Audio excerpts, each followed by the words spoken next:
In this video, we're going to talk about a time after the big World War II disaster, specifically focusing on a smaller but still troubling event called the Vietnam War. Some Vietnamese people call it the American War. No country is perfect, especially during wars, but the United States' role in South Vietnam from 1955 to 1975 is a topic of debate. There's this military recruitment program, Project 100,000, led by Defense Secretary Robert McNamara. That's like a big mistake in the whole story. This project sent men who didn't meet the usual mental and physical standards to fight and die in Vietnam. It's controversial and not a great part of history. We'll dig into McNamara's Project 100,000 and see why it's considered a bad decision that affected the Vietnam War. In 1966, the U.S. government wanted many young Americans to go to Vietnam, almost 50,000 each month. Robert McNamara, the Defense Secretary, announced Project 100,000 that year. It wasn't just to send more soldiers to Vietnam, but also to help America's poor and disadvantaged people. McNamara believed it would give them a chance to get a share of America's wealth and learn useful skills for civilian life. McNamara said that Project 100,000 aimed to fix problems in American society. The men recruited were officially called New Standards men, but some people unofficially called them Morons. This seems harsh because it's not fair to label men who didn't meet military standards as morons. Project 100,000 accepted almost everyone except those in the lowest 10% of the armed forces qualification test. To give you an idea, over 80% of these men didn't finish high school. About 40% read below a 6th grade level, and around 15% read below a 4th grade level. Regarding physical standards, they weren't exactly made easier, but a program called the Medically Remedial Enlistment Program was introduced. This program allowed people with minor or fixable health issues to join the military. These issues included being just 10% below the minimum weight, up to 20% above the maximum weight, having undescended testicles, hernias, hemorrhoids, or a deviated nasal septum. Looking at the social side of things, many individuals in the military came from homes facing economic instability and non-traditional family setups. Around 70% of the individuals in the NSM, presumably referring to the military, came from low-income backgrounds.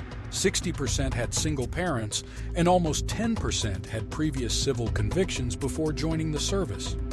Considering these percentages, Robert McNamara's stated aim of providing an opportunity for America's less fortunate to share in the country's prosperity and acquire skills for civilian life seems somewhat reasonable on paper. To assign names to the numbers, the Project 100,000 enlisted individuals like John Grant, who proudly declared an IQ of 66. Grant exhibited unusual behavior, repeatedly running into a wall 15 times. Another recruit, Kenny Matz, faced challenges with note-taking and spelling due to a past brain injury. Matz also endured a difficult upbringing marked by a broken home, unemployment, and an education level limited to 8th grade. Following basic training and tank driving courses, Gus Peters was released with an undesirable discharge, returning home without significant improvement.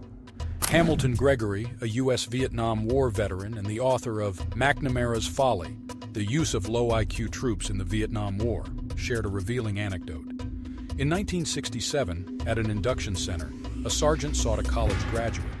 Gregory, a military volunteer with a college degree, volunteered, and the sergeant assigned him a recruit from the NSM program.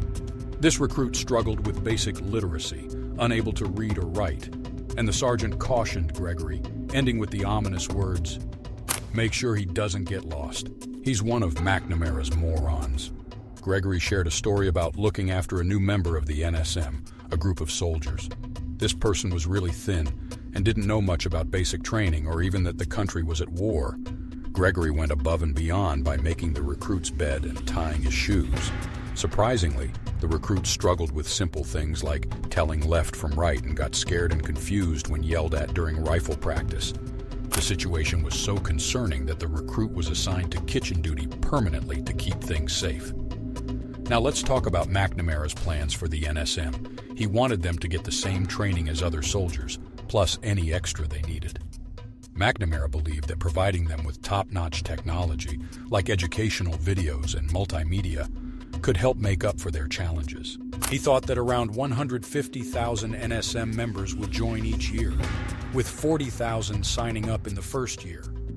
However, in reality, Project 100,000, as it was called, only enlisted 49,000 recruits in the first year. Despite falling short of the goal, McNamara publicly expressed his satisfaction, stating that it was even better than what he had hoped for. This was a really short-sighted guess, maybe even a wrong one. 194.6% of NSM completed basic training, compared to 97.5% of recruits in a control group. After basic training, many had problems, especially in reading classes, but also in other subjects.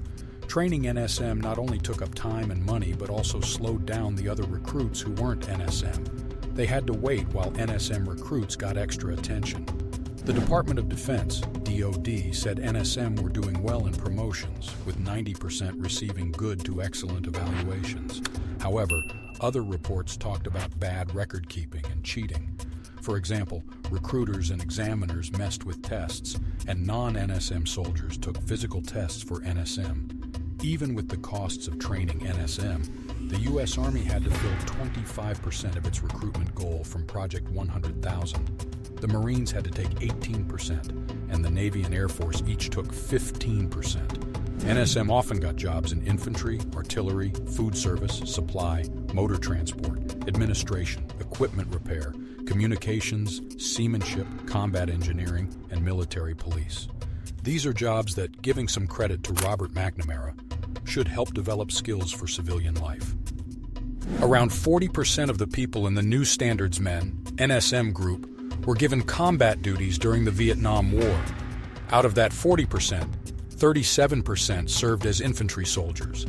Between October 1966 and December 1971, 354,000 NSM joined the U.S. military. More than 90% of them were accepted because they didn't have to meet the same mental standards as others, and the remaining were accepted under the MREP program. These NSM soldiers were typically around 20 years old, and about 55% volunteered to serve, while the rest were drafted into the American military. Project 100,000 turned out to be a big failure. NSM individuals had a hard time with military training and were not effective in combat. This not only put other non-NSM soldiers at risk, but also themselves. They had 3 times the fatality rate compared to non-NSM soldiers. Nearly 5,500 NSM soldiers lost their lives in the Vietnam War. Around 20,000 were injured, and many deserted or were absent without leave, AWOL. To put it differently, about 10% of NSM either died, got wounded, or were dishonorably discharged in their first 18 months of service. Project 100,000 was also unsuccessful in addressing the problems it was meant to solve in American society. NSM servicemen struggled to apply their military skills in civilian life and find jobs. For many, life became even more challenging after their military service. Some faced physical and emotional scars that made it difficult for them to live a normal life, and others didn't make it back home alive. War reporter Joe Galloway shared his thoughts in a piece for McClatchy, D.C. after Robert McNamara passed away in 2009. He wrote about a group called Project 100,000, where young men, often facing difficulties, were assigned to demanding roles like pulling triggers and sent directly into combat.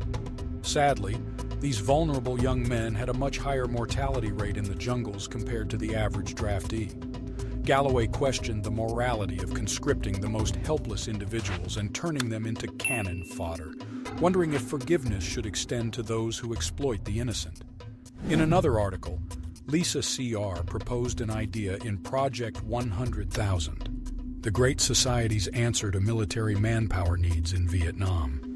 She suggested that the Department of Defense, DoD, used Project 100,000 to address both the war on poverty in America and the Vietnam War simultaneously. Lisa C.R. argued that the DoD might have been pursuing its own interests under the guise of Project 100,000.